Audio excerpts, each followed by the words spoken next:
जानते हो ना हम कुछ नहीं कर सकते, इसीलिए शेर बने फिर रहे हो। मौका मिला तो आपका एहसान जरूर था।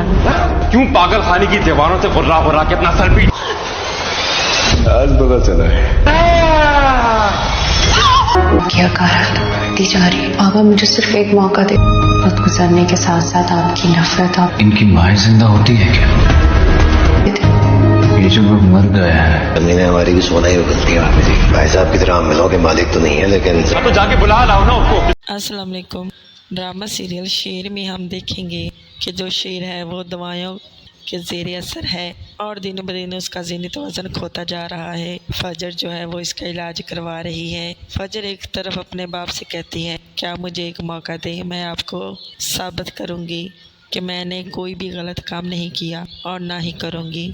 दूसरी तरफ जो शेर है वो कभी दीवारों पर कुछ लिख रहा होता है और कभी काकरोच से डरकर पैर ऊपर कर लेता है। वो फजर को बड़ी आजमाइश में डाल रखा है उसने और फजर को समझ नहीं आ रही कि वो क्या करे। और एक दफ़ा तो वो उसका गला ही पकड़ लेता है और पास खड़े हुए नर्स वगैरह वो उसको छुड़वाते हैं। आगे क्या होने वाला है जानने के लिए बने रहे चैनल के साथ। चैनल को कर सब्सक्राइब, बेल आइकन को ज़रूर प्रेस करें ताकि नई वीडियोज़ आप तक पहुँचती रहें। लाइक शेयर ज़रूर करें और अपने प्यारे कमेंट ज़रूर दीजिए।